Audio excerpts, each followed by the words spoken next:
Aujourd'hui, Héloïse reçoit Pamela Didier, psychologue au sein du centre ADEPSY.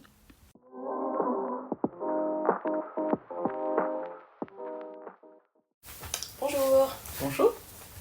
Comment vous appelez-vous et dans quelle structure êtes-vous? Alors, je m'appelle Pamela Didier, je suis psychologue depuis 20 ans et je travaille dans une structure hybride qui est un regroupement de libéraux qui s'est donc regroupé sous une association pour mettre en commun nos savoir-faire et des moyens. Donc, pouvez-vous expliquer en une phrase votre métier comme à un enfant de 12 ans? Alors, je dirais que je suis psychologue et que ça consiste à aider les enfants et les adultes en essayant de comprendre quel est leur problème et d'essayer de les résoudre, que ce soit des problèmes plutôt émotionnels, donc plutôt dans leur cœur, ou plutôt des problèmes en lien avec leurs problèmes scolaires par exemple, donc plutôt au niveau du cerveau. Quelles sont vos formations? Alors, j'ai été formée en 2004 dans une université qui était plutôt psychanalytique à la base et avec un master assez intégratif qui était le master de la psychologie clinique de la santé à Lyon 2. Et dedans, il intégrait à la fois de la psychanalyse, des TCC, de la neuropsychologie et une initiation en systémie. J'ai approfondi la neuropsychologie et ensuite j'ai fait un DU TCC, une formation ABA pour les personnes TSA. J'ai également un DU de périnatalité, un DU TDAH, un DU TND. J'ai une formation en systémie, j'ai une formation en thérapie des schémas. Mon niveau 1 et 2 en EMDR, mon niveau 1 en EMDR enfant et d'autres petites formations sur le couple, l'expertise judiciaire, le retrait relationnel du nourrisson. Est-ce que vous avez des expériences professionnelles antérieures et si oui, lesquelles? Oui, avant de bosser ici ou en parallèle de bosser ici, j'ai travaillé en début de carrière en maison de retraite, en hôpital local, donc c'était majoritairement des adultes. Et après, j'ai aussi travaillé en parallèle en tant que superviseur dans un IME. J'ai fait des interventions à la PJJ.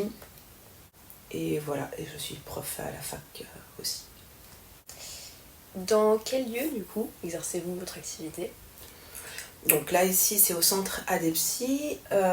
Donc comme je disais tout à l'heure, c'est une association qui regroupe des psychologues en libéral.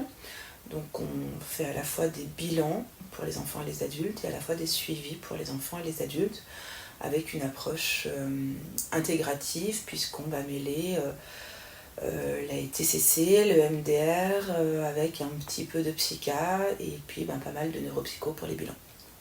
Ok. Du coup, la prochaine question, c'était quel est le public avec lequel vous travaillez ou que vous accompagnez? Voilà. Nous ici on a un public très très large puisque l'on peut faire les nourrissons, les enfants, les ados, les parents, les adultes et on va aller sur des pathologies où on peut être dans la vie quotidienne ou du handicap plus ou moins lourd avec par exemple du TSA et on a un volet aussi trauma, psychotrauma. Voilà. Et une des particularités aussi ici, c'est de travailler en médiation animale. Okay. Et vous, donc, au sein de ADEPSY, quelles sont vos missions? Alors, j'ai des missions un peu particulières puisque je suis psychologue clinicienne, également faire tout ce qui est bilan, évaluation, donc la guidance parentale avec les groupes Barclay, et dans ce regroupement, on a également donc une secrétaire, une assistante comptable et une coordinatrice qui est moi-même. Donc moi je coordonne aussi l'équipe, ce qui veut dire prévoir des réunions par exemple, relire tous les comptes rendus, aider à poser des hypothèses diagnostiques, donc à la relecture des comptes rendus des collègues, on échange dessus et on essaye d'y voir plus clair sur ce compte rendu quand on y arrive. Et j'ai toute une partie aussi où je forme l'équipe et où je peux superviser quand l'équipe est en difficulté, donc en individuel ou en groupe. Et toute une mission également avec les partenaires. Donc on travaille avec par exemple une maison de santé ou des CPTS. Donc c'est des, je ne sais plus exactement ce que veut dire les initiales, mais bon, c'est l'organisation du territoire au niveau de la santé. Et donc je représente l'équipe avec les différents partenaires. Et après, il y a la gestion de projet, monter certains projets et les mettre en route, que ce soit sur le côté financier ou le côté contenu. Voilà, c'est de la coordination, mais il faut quand même du coup être psychologue pour savoir, par exemple, si on est capable de faire le groupe d'habilité sociale avec tel type d'enfant TSA, quel va être le contenu, quel va être le matériel. Je fais aussi les plannings, donc je fais fonction des cadres de santé, mais ça c'est moins sympa. Donc on a 6 locaux différents sur Montpellier et autour.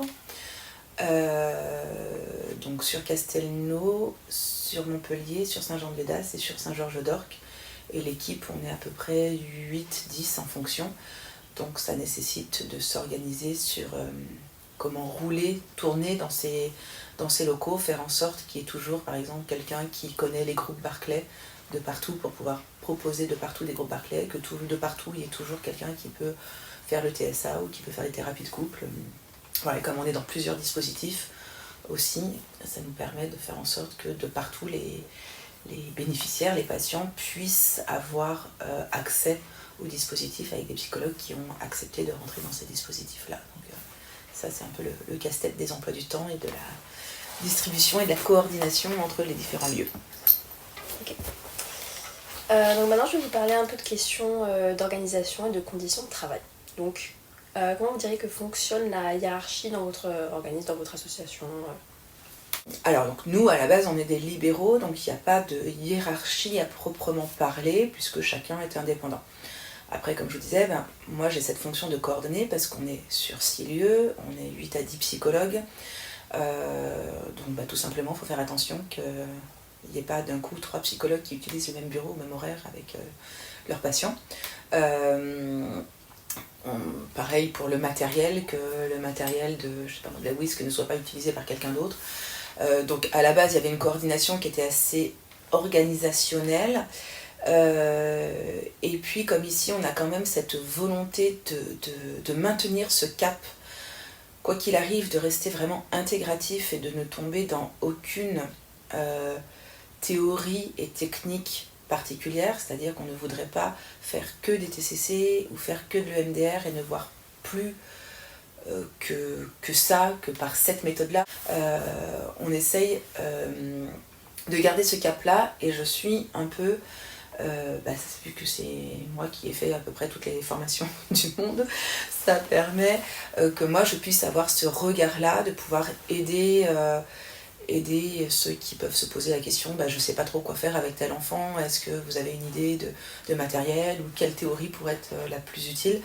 Donc j'ai plutôt ce rôle-là, qui n'est pas vraiment un rôle hiérarchique, mais qui est, en tout cas moi je le vois comme ça, plutôt un rôle d'entraide et d'aider à l'encadrement. Après, oui, il y a toujours des réajustements qui passent par moi parce que je suis porte-parole. Donc rappeler à chacun des psychologues un peu les droits et les devoirs, puisque quand on se met en groupe ici, on signe une charte entre nous en disant que on est d'accord de travailler de cette manière intégrative, qu'on est d'accord pour tourner sur les locaux, qu'on est d'accord pour faire des comptes rendus écrits, des séances et des bilans, et qu'on est d'accord pour que ce soit relu par quelqu'un de l'équipe qui est là pour entraider, c'est pas pour fliquer.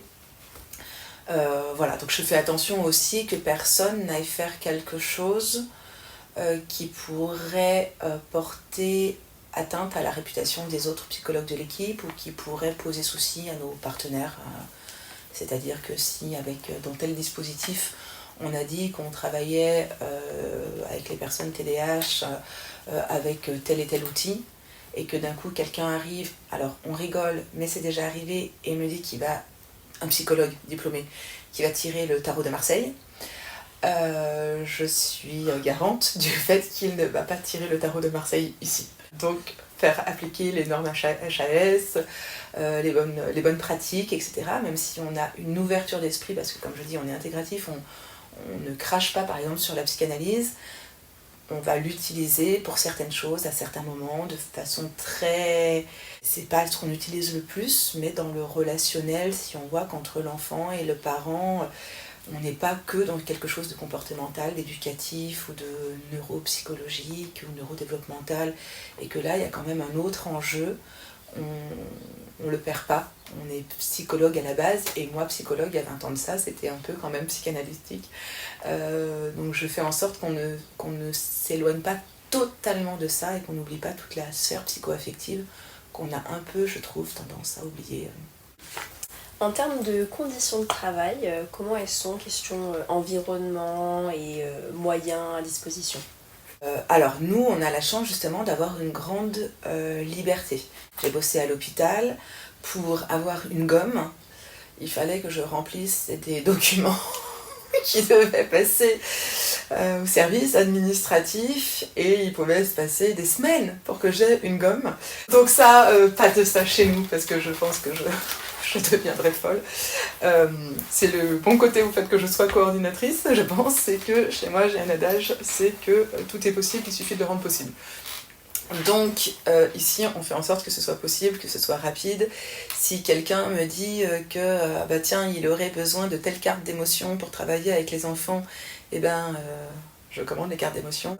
Donc voilà, donc les conditions, on a tous les... Pareil, j'ai découvert que dans certains endroits, fonction publique, éducation nationale, etc., bah, ils avaient des tests des fois qui étaient dépassés depuis, enfin qu'on était sur la version 3 alors qu'on était passé à la version 5 des tests, ou qu'ils avaient un test mais pas les tests complémentaires par exemple.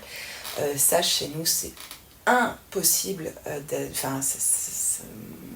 c'est inenvisageable. Donc on a toujours tous les tests principaux, complémentaires, on a WISC, VICE, WIPSI, la TEACH, la NEPSI, on a tous les questionnaires, on a le PEP pour les enfants autistes, on a tout. Et si on n'a pas, la seule chose où on va être regardant, c'est de se dire, bon, si on investit des sommes qui sont quand même colossables pour 2 demandes toutes les 5 ans, bon, on essaye de réfléchir. Voilà. Mais à part ça, vraiment, si la demande est vraiment, vraiment, vraiment quelque chose qu'on n'utilisera plus jamais, ou une fois tous les 10 ans, tout le reste, on l'a rapidement, et ça, c'est, je trouve bien.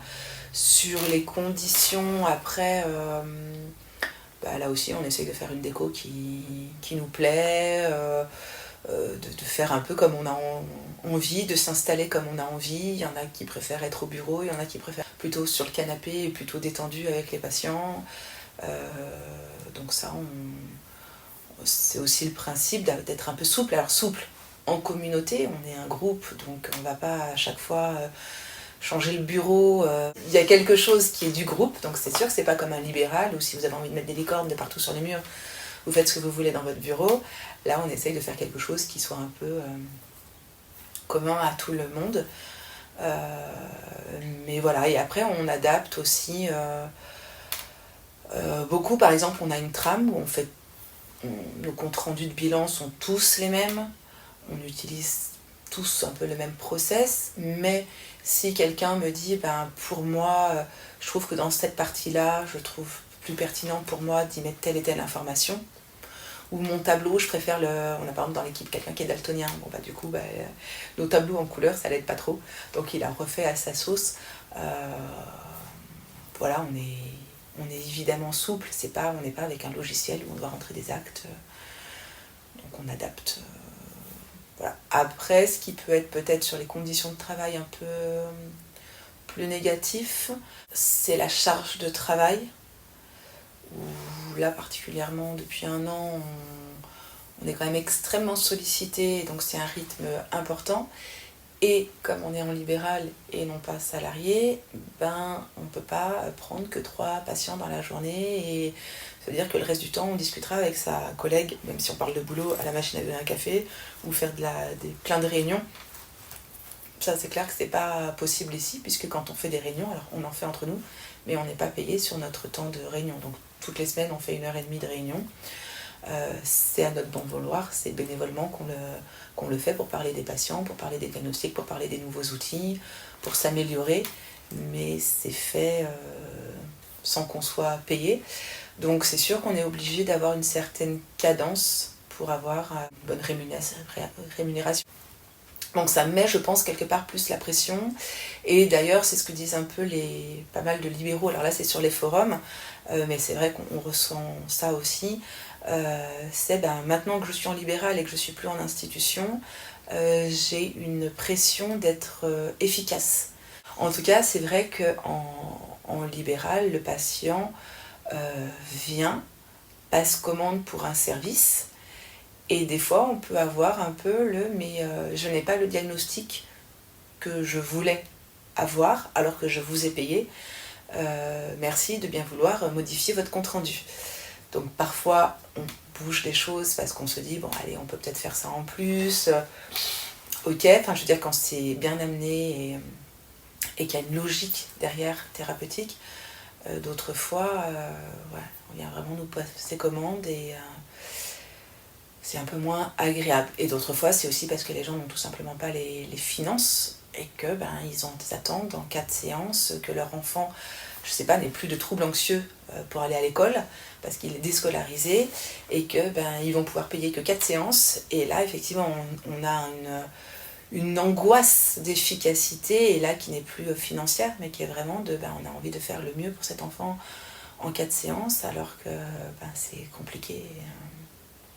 Voilà, je prends l'exemple des enfants, mais c'est pareil pour les adultes. J'ai une patiente qui est arrivée en me disant qu'elle pourrait faire que 4 séances. Ok, d'accord, une fois par mois. Ok, d'accord.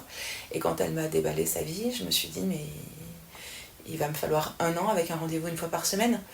Donc j'ai été honnête, je lui ai dit, je ne pourrais pas le faire. Maintenant, la seule chose que je peux faire, c'est au lieu de faire une séance payée 45 minutes, je vous garde 2 heures payer 45 minutes, donc je peux faire du bénévolat. Je peux vous demander un maximum d'informations par mail interposé, je peux vous donner un maximum d'exercices à faire et qu'on ne se revoit pas toutes les semaines et de laisser passer un maximum de temps pour que vous ayez pu vous exercer, que vous ayez pu m'envoyer un maximum d'infos.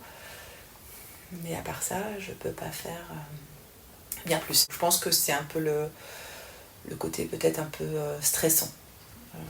Ici, contrairement à d'autres lieux où je ne dis pas qu'il n'y a pas de stress, mais en tout cas, on arrive à 9h le matin, même s'il ne se passe rien, on est payé pareil. Là, on ne peut pas trop... Un stress différent. Voilà, un stress différent, tout à fait. Bon, du coup, vous venez d'y répondre. Quelle est la quantité de travail? Je pense qu'on peut passer sur cette question. Et ça, je pense que c'est extrêmement personnel, du coup. Il y a des gens qui préfèrent faire 65 € la séance et travailler que 3 jours par semaine. Parce que finalement, en 3 jours, ils sauront bien gagner leur vie. Et d'autres personnes qui préfèrent être plutôt sur l'accessibilité aux soins. Moi, c'est mon cas.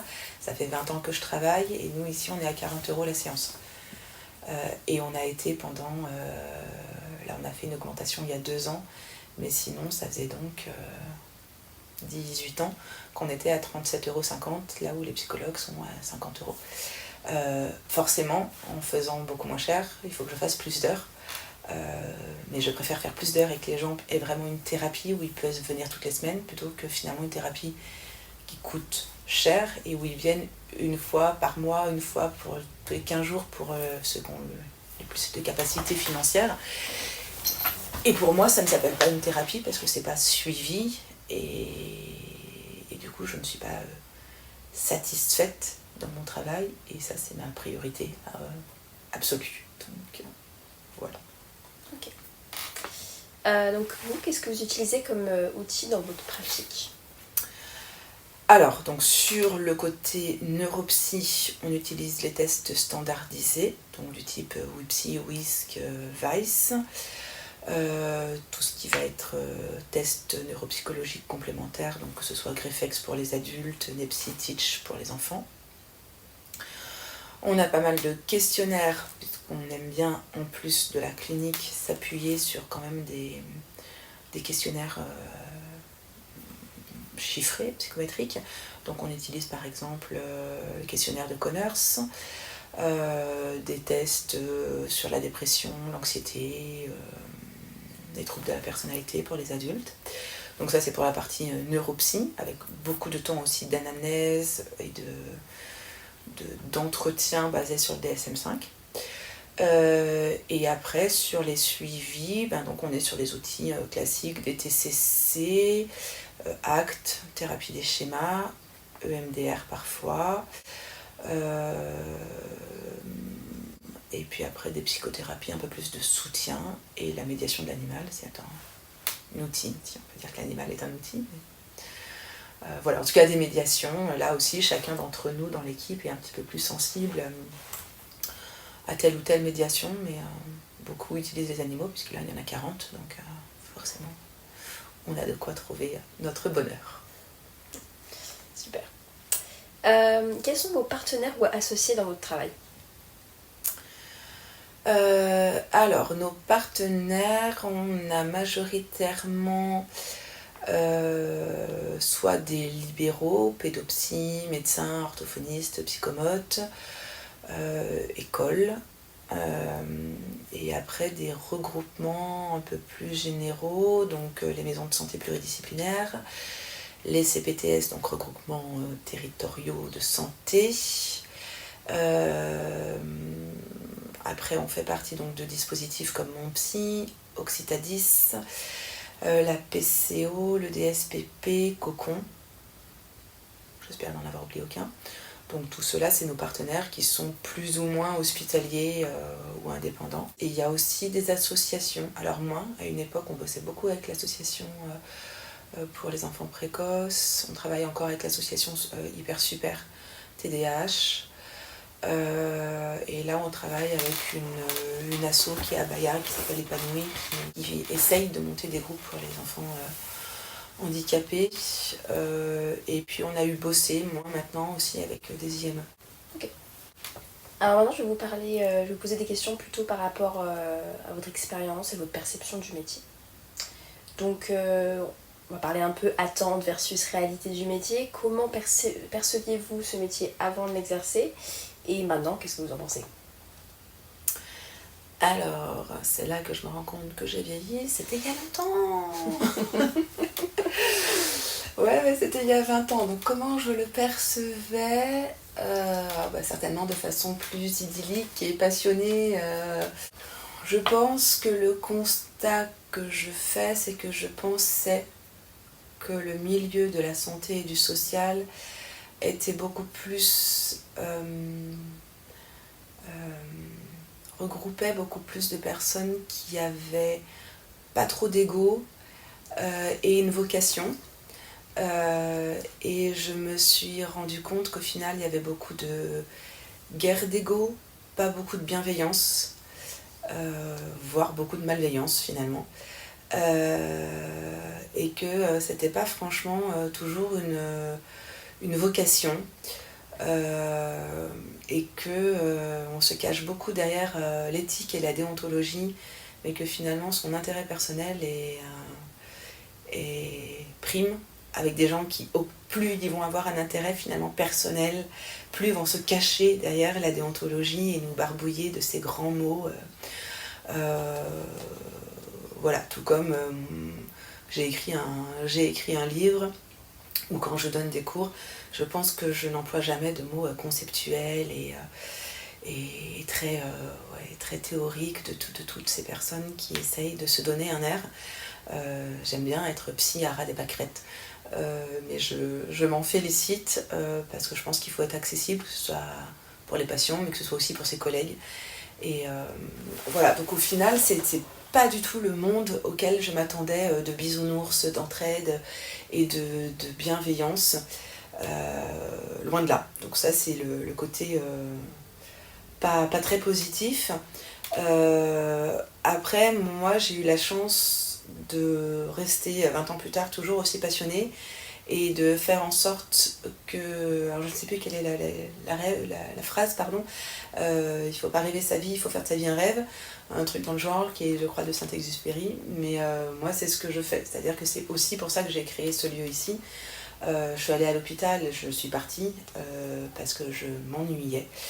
C'était trop lent, il se passait rien, on pouvait pas faire grand chose, surtout pas des psychothérapies. Donc finalement on changeait rien et moi j'avais besoin de faire bouger les choses. Et en plus je voulais travailler en médiation animale et c'était très compliqué, c'est un petit peu plus à la mode maintenant, mais il y a 20 ans j'étais vraiment regardée comme une extraterrestre pas très sérieuse.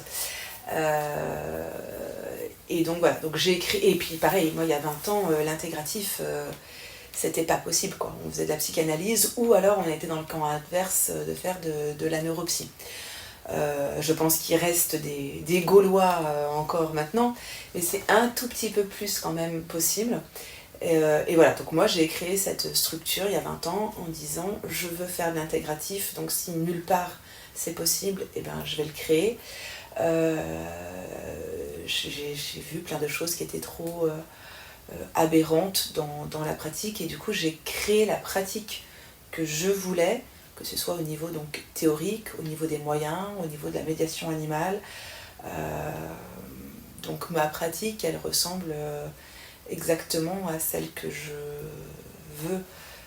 Le réel qui me rattrape il est financier, après ben justement ça évolue. Alors je sais que la majorité des psys sont contre tout ça, mais moi j'arrivais pas à être contre parce que justement j'y vois une évolution. Il y a ne serait-ce que 5 ans de ça, envisager qu'une séance de psychologie se soit remboursée, c'était inenvisageable. Là ça a les défauts que ça a, mais n'empêche que ça commence à être envisageable. Donc pour moi c'est une super évolution et ça me permet de lever ce frein-là et de pouvoir justement me concentrer sur ce que je peux faire plutôt que de réfléchir à ce que je ne peux pas faire et finir par dire ben, c'est dommage, j'aurais pu faire des choses pour cet enfant, mais ben, du coup je ne les ferai pas. Alors, quels peuvent être les avantages de votre profession actuelle que vous n'avez pas encore donné, parce que vous en avez donné quand même pas mal? Alors moi ce que j'adore dans mon métier, comme je l'ai fait moi, c'est le fait qu'en fait alors c'est aussi très anxiogène, mais c'est le fait qu'on n'arrête jamais d'apprendre. En tout cas moi, ma vision, vu que je m'intéresse vraiment à tous les champs et à tous les âges, ben, c'est à la fois un peu abyssal et je me rends compte que ce que je sais 20 ans plus tard, c'est que je ne sais rien et que je suis nulle parce que je connais pas telle théorie, que je sais pas comment faire dans telle situation ou que je le fais, mais que si ça se trouve il y a une technique qui existe pour être beaucoup plus efficace. Donc en fait on peut se former éternellement sur plein de choses vraiment très très diverses. Et moi, bah, pareil, aller travailler par exemple dans un service, ça veut dire par exemple se mettre à faire que les enfants de 6 à 12 ans qui ont telle problématique parce que ce service fait ça et pas autre chose, moi ça m'aurait été compliqué. À la base j'étais spécialisée dans le TSA chez les enfants, même si ça me plaît toujours, je pense pas que j'aurais apprécié faire ça toute la journée et ne faire que ça. Là, moi, dans mon poste actuel, je peux voir un nourrisson avec faire de la guidance parentale, je peux voir un enfant qui a de l'encoprésie, je peux voir un enfant qui a un TSA, je peux faire une thérapie de couple, je peux voir une patiente adulte qui a eu un trauma, je peux faire de la formation, je peux ne pas avoir de patient pendant plusieurs jours parce que je fais que de la coordination, de la relecture, de compte rendu pour aider les collègues à poser des diagnostics. Je peux aller faire des réunions avec d'autres personnes pour soutenir par exemple des soignants qui sont en épuisement professionnel, réfléchir avec un groupe de médecins sur comment ils peuvent eux identifier des TND dans leur consultation médicale. Enfin, voilà, donc moi c'est ce que j'aime dans ce poste-là, c'est que ça touche à tout et que je ne suis pas enfermée ni dans une théorie, ni dans une méthode, ni dans une population. Et je sais qu'il y a plein de psychologues qui n'aiment pas trop ça parce que c'est pas confortable. Je peux comprendre qu'on puisse se dire je préfère mon confort de faire les 6-12 ans qui ont telle pathologie avec mon whisky et puis il n'y a pas trop de surprises. Voilà, mais moi je détesterais ça. Du coup, quels peuvent être les inconvénients de votre profession actuelle? Les inconvénients, c'est que du coup, il y a des milliards de choses à apprendre et que c'est sans fin et que donc j'ai pas de vie à côté. On me croise, j'ai un téléphone avec une petite bague derrière pour pouvoir l'accrocher à mon doigt et il me suit jusque dans les toilettes. Donc voilà, donc je suis en permanence en communication avec l'équipe parce que voilà, on fait des IP, donc je suis un peu dérangée, enfin dérangée, c'est pas dérangée, mais en tout cas je suis sollicitée la semaine, le soir, le week-end. Et moi-même, en fait, je m'impose d'être toujours en train d'apprendre quelque chose finalement. Donc ouais, le désavantage, c'est un peu l'ébullition permanente et donc un certain stress. Et un autre désavantage, je dirais, c'est certainement le salaire parce que, encore une fois, en libéral, c'est pas fixe, donc c'est pas forcément rassurant. Comme ici, on n'a pas décidé de compenser en faisant des séances très chères, on travaille beaucoup pour pas gagner autant que ce qu'on gagnerait en libéral au final. Et puis alors moi, le poste de coordinatrice qui occupe,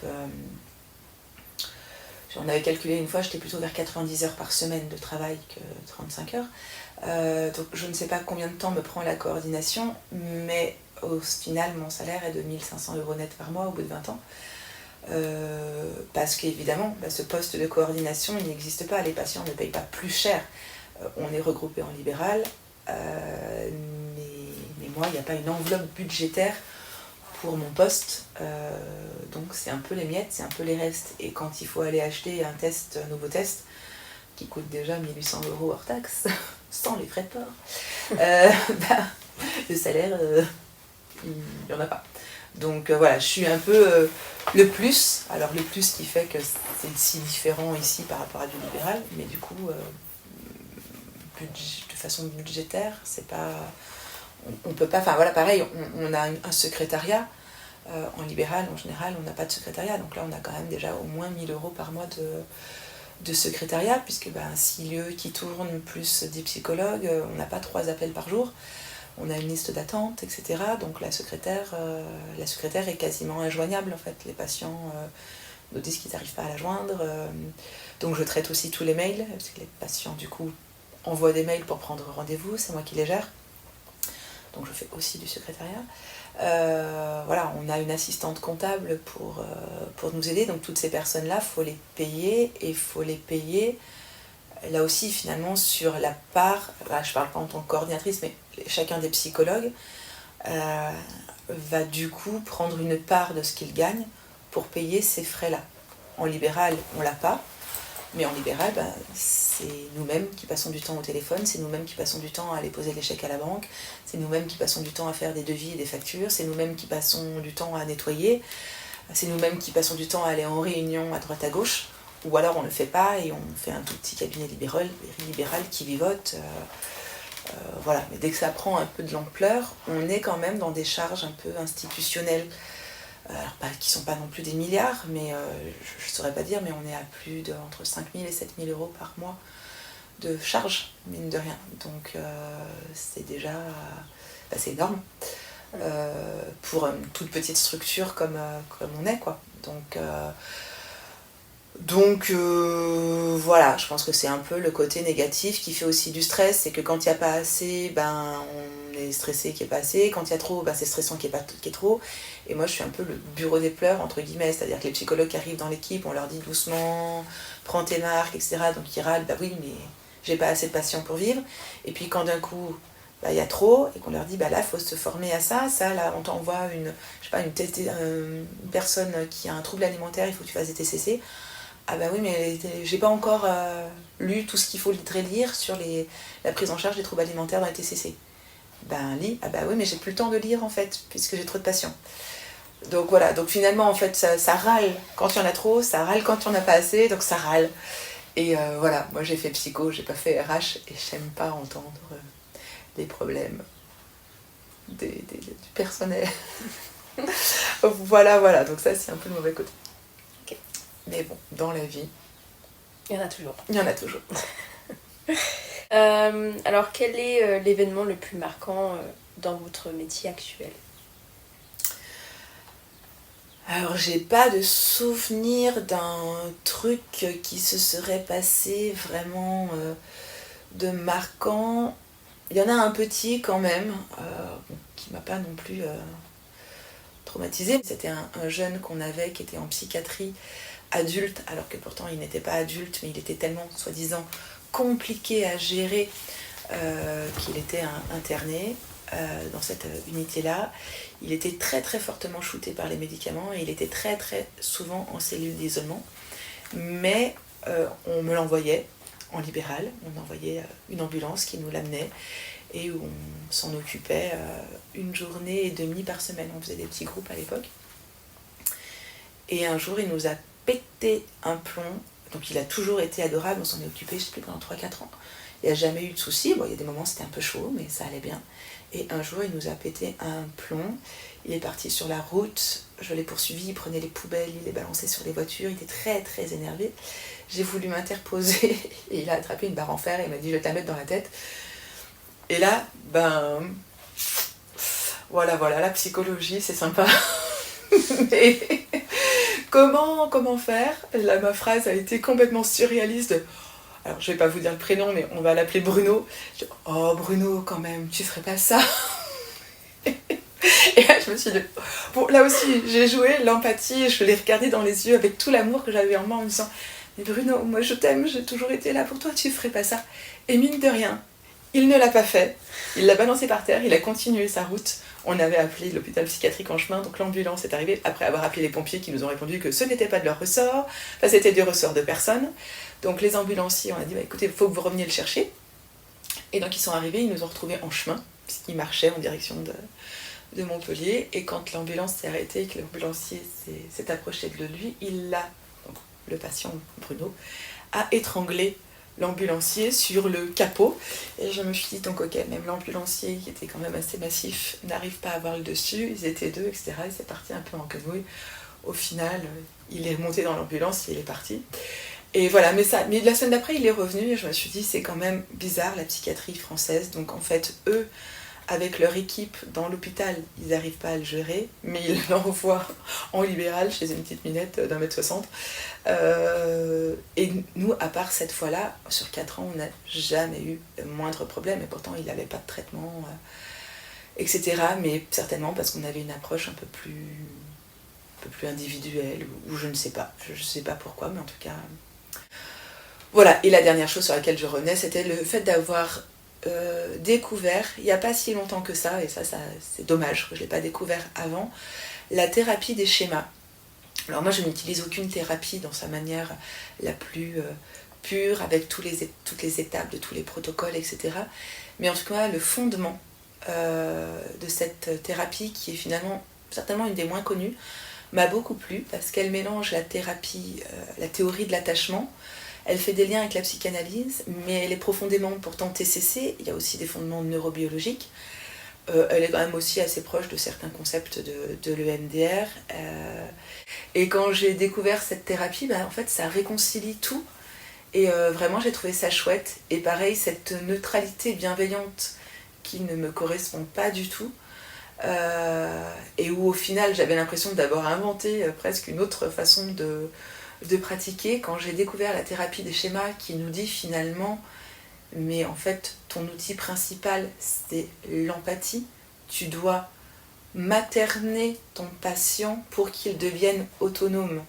Alors je ne sais pas si ça parlera, mais tu dois mettre toute ta bonne bienveillance, tu dois être une bonne mère pour ce patient. Donc si on parle psychanalytique, on est dans un transfert, il va devoir rejouer avec moi tout ce qui n'a pas marché et il va falloir que je lui réponde, que je lui donne confiance en lui, je suis celle-ci et j'ai pour ça une responsabilité. Alors c'est un peu le tuteur de résilience, c'est peut-être que dans la vie il croisera qu'une seule chose, c'est cette psy qui a été humaine avec lui.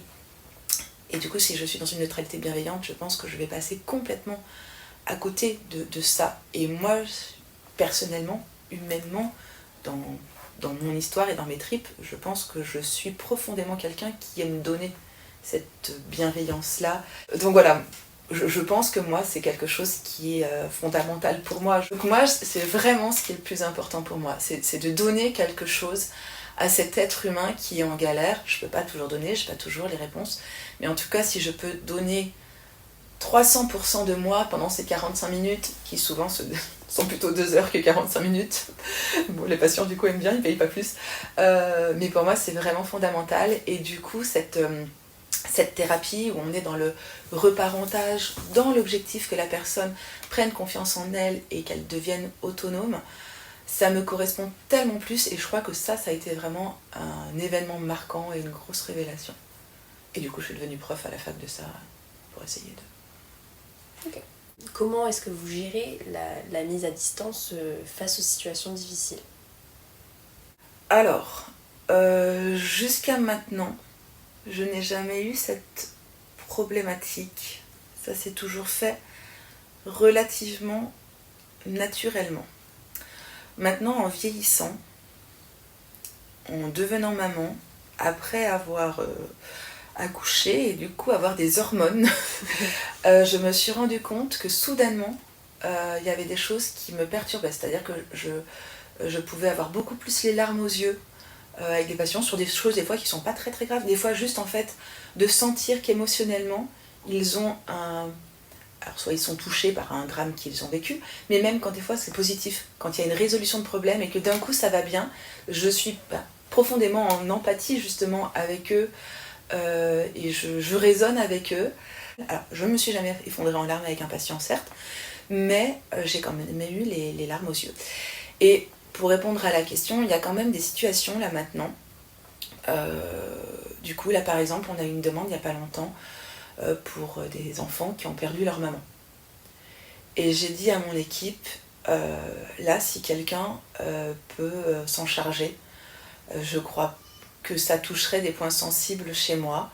C'est-à-dire que je pense que maintenant que je suis maman, le seul et unique objectif que j'ai dans la vie, c'est qu'il ne m'arrive rien pour que mes enfants ne ressentent pas la détresse que j'imagine être la pire au monde que de perdre son objet d'attachement.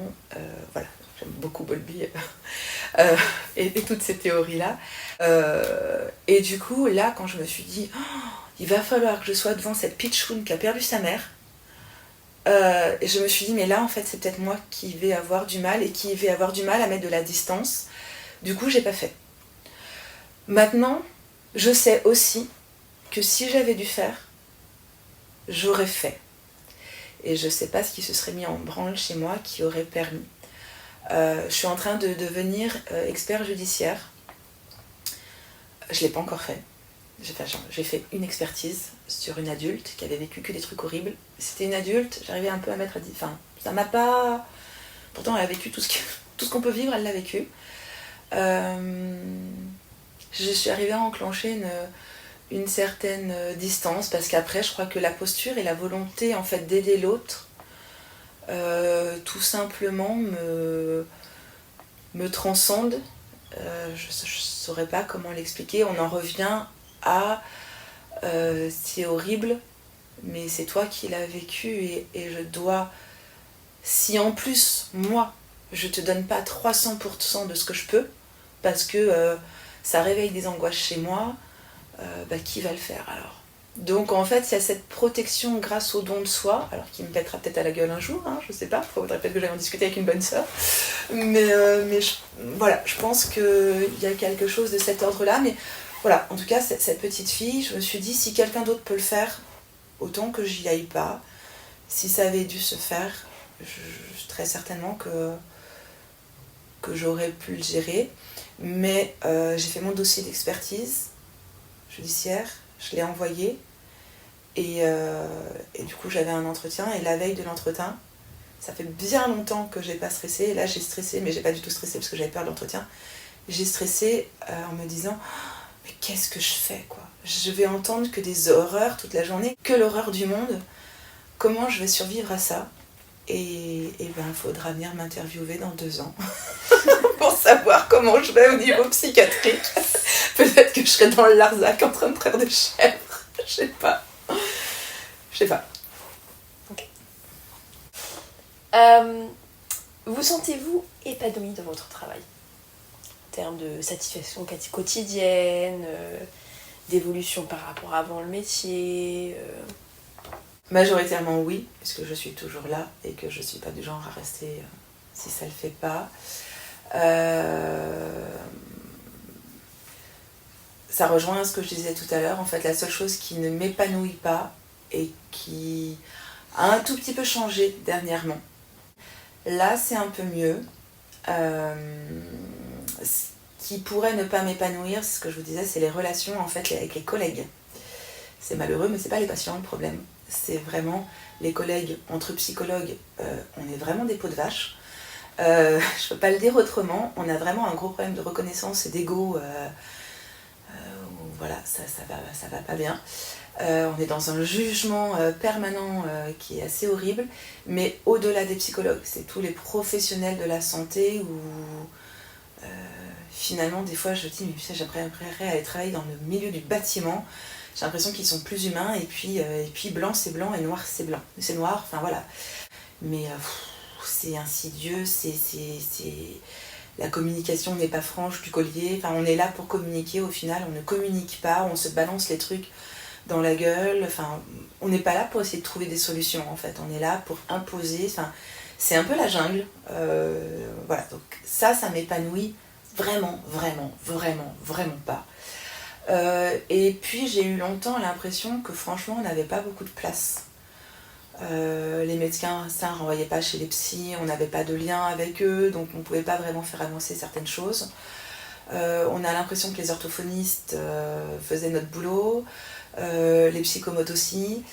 Voilà, je trouve que depuis qu'on est remboursé Sécu, on a plus de place, on a plus de considération par les médecins, on a plus de bon échange et du coup c'est plus épanouissant. Nous par exemple ici on ne fait pas juste un petit bilan de whisky. On fait le bilan de whisky, mais aussi on fait des anamnèses très approfondies, on va faire des bilans complémentaires. Pour les adultes, on va aller faire évaluer les troubles de la personnalité, etc. Donc on est vraiment dans les diagnostics différentiels, on y passe beaucoup de temps. Et pour moi, ça c'est vraiment un côté du métier qui est intéressant. S'il fallait juste que je fasse des whisks pour faire des whisks, ça me ferait royalement chier. Moi, ce que j'aime dans le métier, moi j'ai l'impression d'être un peu ça répond à la question de tout début. Si je devais définir mon métier, c'est être chercheur et réparateur du cœur et du cerveau, quoi. Donc si je peux pas vraiment chercher, que je fais juste un bilan whisky puis basta, c'est pas intéressant. Ce qui est stimulant, c'est d'aller au fond, d'aller chercher s'il n'y a pas un diagnostic différentiel de personnalité histrionique, de me rendre compte que en fait j'y contenais rien à l'histrionique, d'aller lire 12 articles, de me dire je vais m'inscrire au DU machin, d'aller discuter avec 3 collègues. Enfin voilà, c'est comme ça qu'on me retrouve avec les yeux injectés de sang à 3h du matin sur internet. Donc ce qui peut être encore un peu pas très épanouissante, c'est d'entendre des fois des médecins dire ah bah il a un TND, on va envoyer sur l'orthophoniste. Ouais, c'est peut-être pas elle qui va faire un diagnostic différentiel, elle a sa spécialité, mais voilà, ou il y a un problème de mémoire, je vais envoyer sur l'orthophoniste. Ça fait un peu chier qu'il y ait des neuropsychologues et qu'on envoie chez l'orthophoniste pour faire un bilan mémoire. Donc voilà, donc ça c'est vrai que c'est un peu un truc qui peut encore jouer sur mon épanouissement, c'est que j'aimerais que tout le monde soit à sa place, pas pour protéger mon titre, mais parce que je trouve que les familles et les enfants, ils méritent que tout le monde ait fait sa partie. Voilà. Donc j'espère qu'avec le temps, ça va évoluer. Mais voilà. Donc, je pense que je serai plus épanouie au fur et à mesure. Je suis pas sûre que les êtres humains sont mieux et ça restera certainement un point négatif. Mais bon, voilà. Mais non, de façon générale, je suis plutôt épanouie. Super. On va aller sur les 3 dernières questions. Il y en a une à laquelle vous avez déjà plus ou moins répondu, mais si vous voulez préciser, si vous avez quelque chose à rajouter sur votre salaire, vous avez dit qu'il n'était pas stable, mais voilà, de manière générale, qu'est-ce que c'est votre salaire? Alors, donc du coup, moi ici, j'ai vraiment un poste qui est très très particulier puisque c'est les miettes, s'il y en a. Donc, c'est particulier. Après, en général,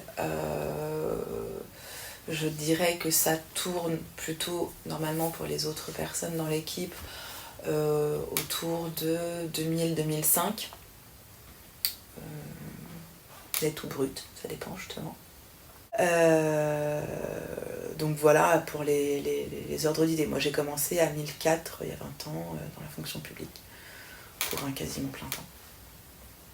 Donc je pense que les choses se sont améliorées là-dessus.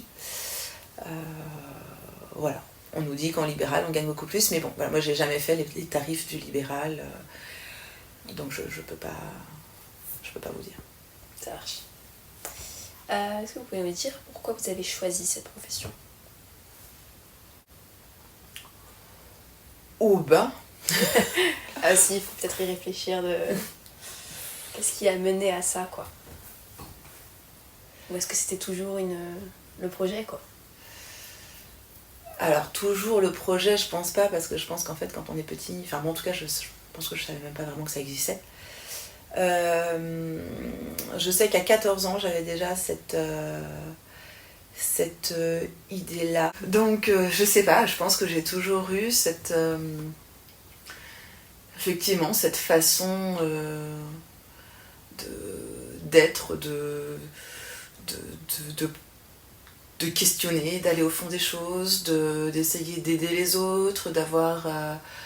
je sais pas, je me rappelle qu'il y avait des enfants plus jeunes qui venaient me chercher pour que je vienne aider, résoudre des conflits. Voilà, donc je pense que j'ai été un peu souvent référente. Donc voilà, donc je pense qu'il y a certainement quelque chose chez moi de cette empathie, de ce besoin de réparation.